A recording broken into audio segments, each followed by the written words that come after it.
My name is Jennifer Hartman, and I am 33 years old.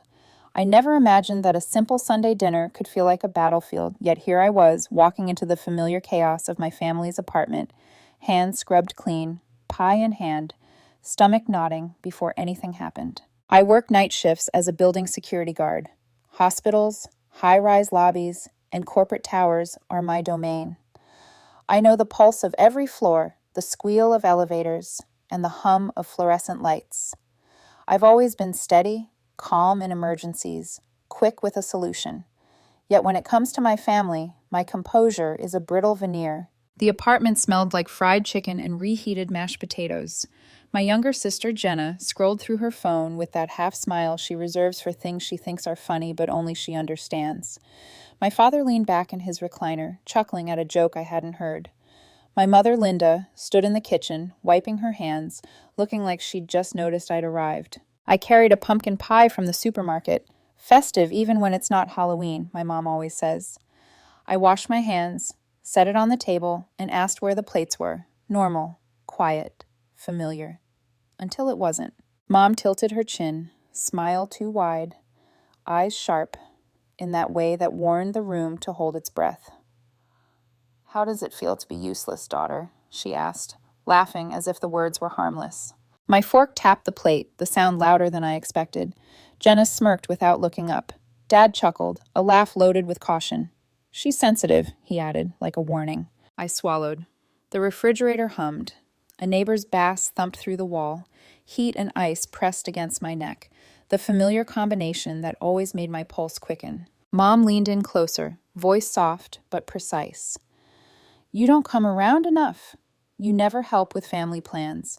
Being a security guard isn't hard." "Security guard? Like a part-time magician?"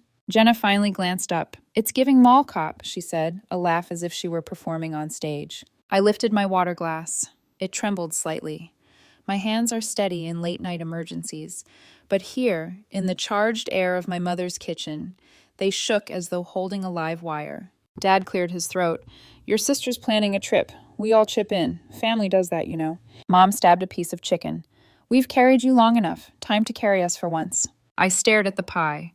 The sticker from the supermarket still clung to the lid, a small, ridiculous detail, and yet it lodged in my brain like gum.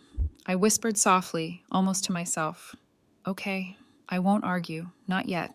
I didn't pull out my phone with records of all the payments I'd made over the past year. I didn't mention the $900 for utilities, the $2,200 rent I'd sent without complaint, or the countless times I'd bought groceries to cover forgotten trips to the store. I just sat, letting the moment hang. It felt like the air before a storm, the kind that flattens everything it touches. Dad grabbed his beer and coughed. "Useless," he repeated, teasing. I looked at Mom, then my own hands. "Come, finally. It feels great," I said, my voice barely recognizable even to me. And then I went back to the pie as if nothing had happened. I had been working nights since I was 19. First job, grocery store lot attendant. Reflective vest, sunburn on the neck, asphalt baking under the sun. Security came next. Hospitals first, then high-rises. I liked the quiet control it gave me. Mom liked it too, for a while. Then the subtle jabs began. "When are you going to get a real badge?" "She's just guarding couches," Dad said once. Jenna's favorite, cosplay. Money was never spoken outright. It appeared in hints. Jenna's new car, the landlord's demands, gas prices. I learned to translate. Noise meant repairs, due date meant rent, gas meant cash. I quietly sent money, $120 here, $300 there. Temporary, I told myself. Jenna, 26, influencer in theory, barista in practice, bought pastel boxes that no one watched. She never paid bills, never budgeted. Mom's part-time florist work was more about Instagram than income. Dad hadn't worked a desk job since back surgery. I was the steady undercurrent that everyone relied on, and every holiday, every trip, every unexpected expense fell to me. Thanksgiving, Christmas, family dinners, all became ledgers. My overtime hours transformed into gifts, groceries, bills, and small luxuries for them. And every time I tried to set a limit, Guilt slid over like a practiced pianist changing keys. I kept paying, and every payment made me feel smaller, like a debit machine masquerading as a daughter. Until the first real crack appeared in July. Mom whispered to me, like we were conspirators, "We're short this month, just this once." It was never once. I sent $900. She sent a photo of a casserole with a heart emoji, as if it counted as evidence. 2 weeks later, Dad announced a barbecue. I bought the ribs, the charcoal, the soda, the tablecloth, the ice. I carried the trash out while they debated a new TV. Jenna rolled her eyes. "Jennifer's got a Costco card." Mom explained the early rent due date as a landlord change. I believed it. Believing was easier than arguing. The small betrayals piled up: accidental credit card charges, streaming services, a borrowed concert ticket that became a monthly $19.99 recurring fee. When I confronted her, Jenna shrugged. "Chill." I canceled the subscriptions. I kept meticulous notes, not to punish, but to survive. Every line, every dollar, every subtle manipulation documented. That night, standing at my kitchen sink, eating rice and water because I couldn't afford milk after covering everyone else, I closed my notebook. "No more," I whispered to the pages under boundaries. For the first time, the words didn't feel silly. They felt like armor. And as I returned to my apartment, night lights buzzing like restless bees outside, I realized that the storm was just beginning. The dinner had passed, but the reckoning was ahead. Weeks after that dinner, blurred into a pattern I had known too well. My nights were spent walking quiet hallways, checking elevators, and listening to the hum of fluorescent lights. I felt calm, capable, in control. Yet every text, every call from my family was a reminder that my control existed only in this world, the one outside their apartment. Mom called late one evening, whispering as if I were a co-conspirator in some clandestine mission. "We're short again, just this once," she said. I closed my eyes and exhaled slowly, recalling my own balance. Rent due in 5 days, groceries bought, bills unpaid, and my own sleep already stolen. Yet the $900 left my account anyway. My hands didn't shake. I had learned to be steady, even when giving until it hurt. Jenna's texts were worse. A screenshot of her nail appointment with the caption, "Mom says you'll cover it." She didn't ask. She assumed. My inbox pinged constantly. Family group chats, memes, chain prayers, casual guilt tripping. "Jennifer, be a good daughter. Jennifer, don't be dramatic. Jennifer, stop acting like a stranger." Each one carved a little deeper into my patience. I tried once. I typed, "I can't keep doing this." The 3 dots danced for a long time. Mom replied, cold and practiced, "We didn't raise you to be selfish." Dad sent a thumbs down emoji. Jenna posted a selfie with fake tears. I didn't respond. I just stared at the blinking cursor. Work became my sanctuary. At 2:00 a.m., when a drunk tenant pounded on the lobby desk demanding entry, I was ice. "Sir, you need to step back." Calm. Precise. The outside world responded to me with respect. The inside world, my own blood, demanded my exhaustion as a matter of loyalty. Small things piled up, unnoticed but relentless. I lost my overtime shift to illness. I ate rice for 4 days, so the week would still balance. Dad borrowed my car and returned it empty. Mom misused my Amazon account, and I had to drive across town to retrieve bath towels, a ring light, and other forgotten essentials. All while Jenna posted stories from the nail salon, self-care, heart emoji, "Mom says you'll cover it." Even minor family events became transactions. Christmas lights, ornaments, trees, dinners, each one carefully tallied in my head like credits and debits. Love without limits had transformed into labor without acknowledgement. I was the invisible line connecting their comfort to my exhaustion. Then came Thanksgiving. Dried turkey, lukewarm mashed potatoes. Dad toasted me as the provider, and everyone clapped. Everyone except me. I tasted metal in the meat, an acrid reminder of how absurdly transactional our family love had become. The bills didn't stop. Eviction notices, late fees, subscription charges. Every day my heart beat against the walls of responsibility, and I counted silently. electricity, groceries, rent, little luxuries for a family that didn't ask, but assumed. I tried to be honest again. I can't do this anymore, I typed into the group chat. I pressed send. The room went silent in my mind. And then the replies came. Mom's gasp of disbelief, Dad's insistence on loyalty, Jenna's dramatic eye roll. Nothing changed. Everything remained. At work, Pete, the door attendant, noticed something different in me.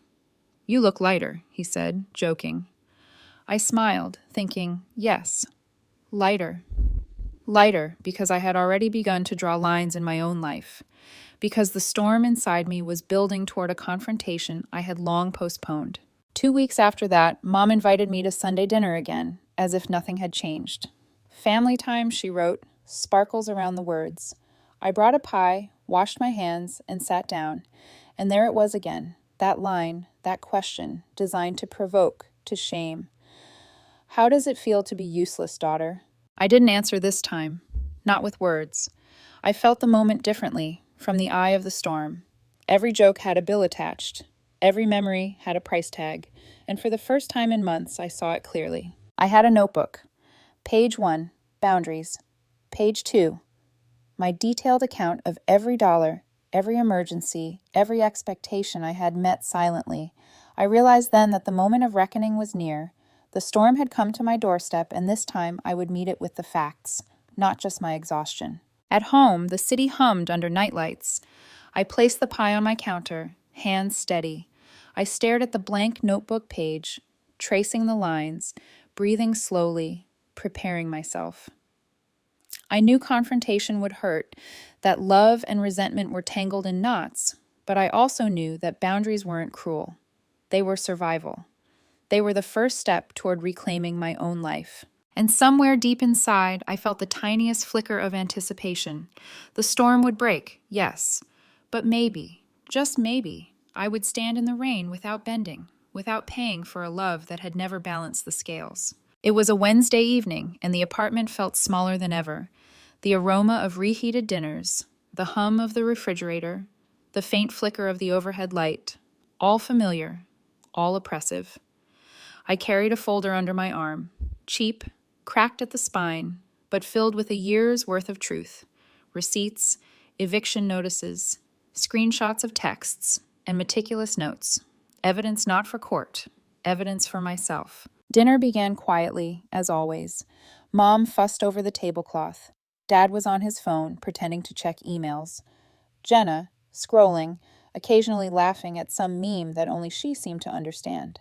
Jennifer, say something nice, Mom prompted suddenly, eyes sharp, the sparkle of coercion in her smile. Your father thinks you're mad at us. I set the folder on the table and my hands didn't tremble. I opened it, letting the first page fall. $1,200 rent, February. $900 rent, March. $850 rent, April. Receipts for groceries, utilities, subscriptions. Every obligation I had quietly shouldered. Jenna rolled her eyes. Why are you doing a PowerPoint? I looked at Dad. You asked me to carry you for once. I have. Quietly, for a year. You can call me a lot of things. Useless isn't one of them. Mom's laugh was brittle. Oh, please, nobody made you. You wanted to. I nodded. Right. Nobody made me. I chose. But I didn't choose to be invisible. I didn't choose to be guilted into exhaustion. I chose love, but I also chose boundaries. I've been paying your rent. I've covered utilities when you forgot. I've paid Jenna's tickets, subscriptions, her nails disguised as textbooks. I did it because I love you, and I did it until I couldn't breathe. The apartment fell into a tense silence, the kind that makes every ticking second louder than a drum. Dad's face went pale. Rent? What? I tapped the line in the folder. Your rent. The eviction notices, the charges you hid under gifts and dinners. I've covered it all, for a year. Dad stood so fast his chair skidded across the floor. You don't talk to me like that in my house. It's not your house if someone else pays for it, I said. My voice was calm, frighteningly calm. Aunt Lisa muttered, maybe sit down, but stopped when Mom started clapping slowly, sarcastically. Congratulations, she said. Do you want a medal for being a daughter? No, I said. I want boundaries. I folded the folder shut. Done with what? Mom's voice cracked slightly. Done paying. Done being the bank. Done absorbing guilt that isn't mine. No more rent. No more emergencies that aren't emergencies. No more trips, ribs, ice, TVs, subscriptions. Anything that happens because someone forgot to plan responsibly. Jenna scoffed. You can't just stop. Family doesn't stop. Family also doesn't humiliate or erase me, I said. So maybe we can stop doing both. Dad jabbed a finger at the door. Get out. Gladly, I said. But before leaving, I slid one last page onto the table. I canceled autopays tied to my card. Internet, phone, streaming. You have until the end of the billing cycle to switch. I'm not cutting you off mid-show. I'm not a monster. Mom's face drained of color. You what?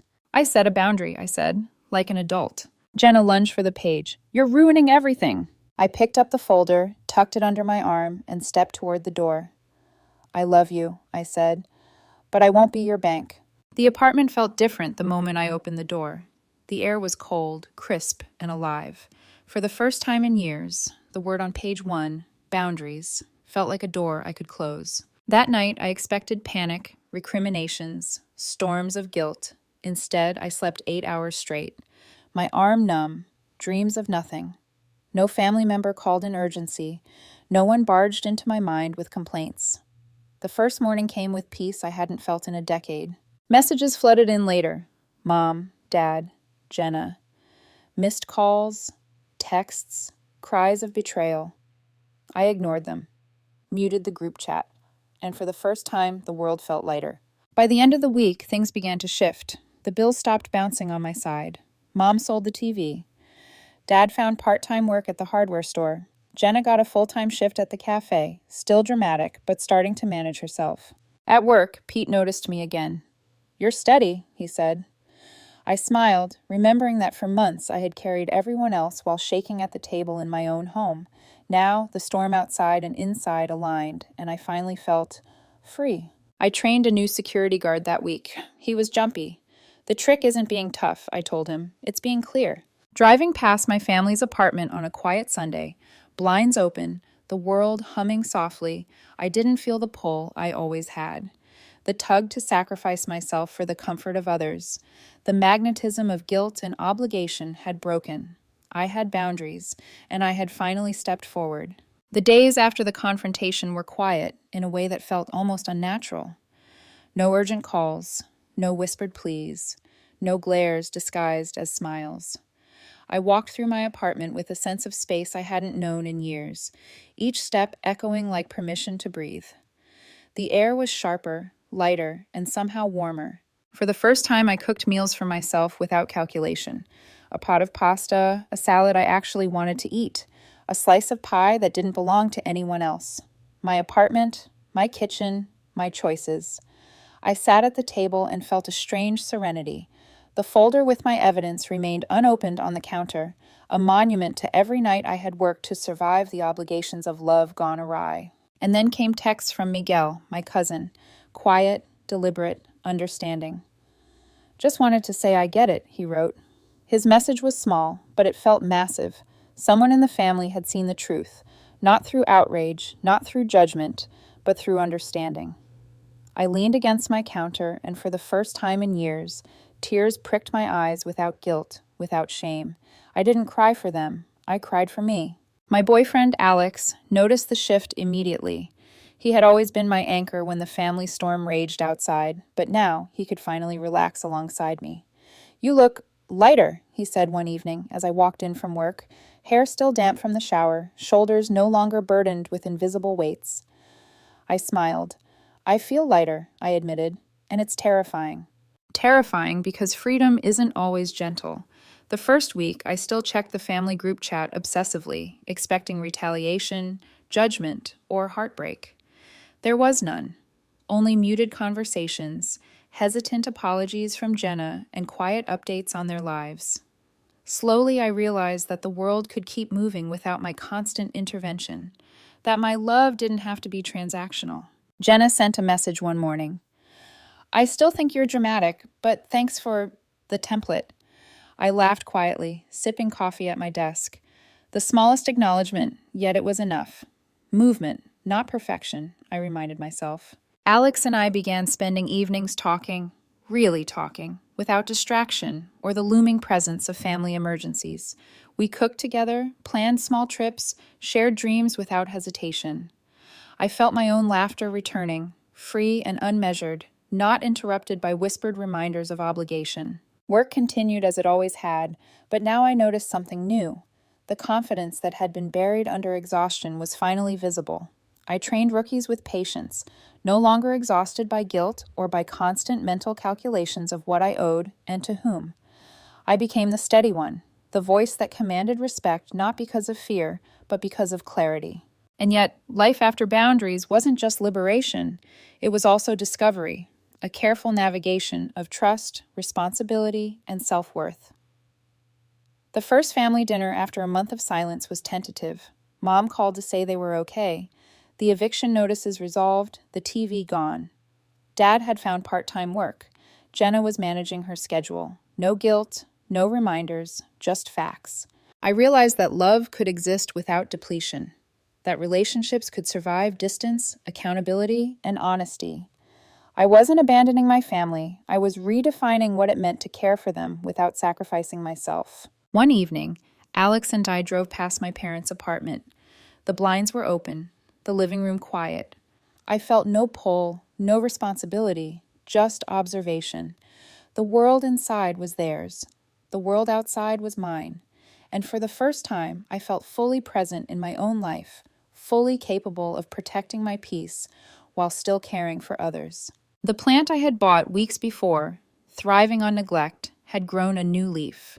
I named it Hope, a quiet reminder that growth often comes from boundaries, from space, from the courage to finally say, enough. And in the rare moments when the question floated back into my mind, how does it feel to be useless, daughter? I smiled, softly, truthfully. It felt great, because I had stopped being everyone's bank and finally started being my own. Months passed. The apartment grew quieter, the mornings calmer, the nights softer.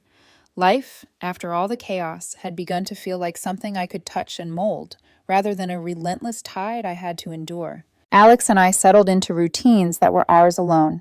Sunday mornings became sacred. Coffee, sunlight through the windows, soft music playing, no calls from anyone but each other. We planned weekend hikes, museum visits, small adventures that were unhurried. I laughed more, truly laughed, without counting hours or calculating the weight of obligations. Family calls still came, but differently now. Mom's voice was warmer, less performative. "Jennifer," she said one evening, "thank you for showing us." "Showing you what?" I asked. "That boundaries matter," she admitted. I didn't realize we were asking too much. It was honest. It was small, but it was a start. Jenna reached out, too. She sent a photo of her cafe schedule, a tiny victory in her independence. "I'm trying," she wrote. I didn't respond immediately. I let her find her own pace. When I did, I typed, "I see you. Keep going." Not praise, not guilt, just acknowledgement. She replied with a thumbs up emoji, the smallest movement toward understanding, yet monumental for us both. Dad found steady work at the hardware store. He called once, casual, asking about a tool for the apartment. No lectures, no guilt, just conversation. The dynamic had shifted. We were a family, yes, but no longer at the expense of my sanity. At work, I continued training rookies, guiding them with patience I had only recently reclaimed. The late-night shifts no longer felt draining. They were a rhythm I could control, a space where I was calm, confident, and in command. I realized that boundaries didn't just protect me from others. They allowed me to become the best version of myself. One Sunday, Alex and I drove past my parents' apartment. The blinds were open, warm light spilling out. Inside, I imagined them cooking dinner together, joking, managing life without leaning on me for invisible debts. I felt no guilt, no pull, just a quiet satisfaction that they were capable, that I had done my part, firmly, clearly, and now they had the space to do theirs. I returned home and saw Hope, the little plant on my kitchen table. A new leaf had unfurled, stretching toward the sunlight. I smiled, naming it again in my mind, Hope. It wasn't just about the plant, it was about me. about the life I had cultivated for myself, about the love I could give freely, without chains. And then, in the stillness of the evening, when the apartment was quiet and the world felt gentle, the old question drifted into my memory. How does it feel to be useless, daughter? I laughed softly, a sound filled with freedom and understanding. It felt great, because I had finally learned to care for myself as fiercely as I had cared for everyone else, because love without limits could turn into wisdom, because generosity without rules could finally be replaced with clarity. I wasn't useless. I wasn't just a caretaker, a bank, or a silent enabler. I was Jennifer Hartman, 28 years old, daughter, girlfriend, security guard, protector of boundaries, cultivator of life and hope. And that made all the difference. The family, the chaos, the guilt, the love, they were all still there, just redefined, reframed, and tempered by honesty. And for the first time, I felt truly seen, truly free, and truly myself.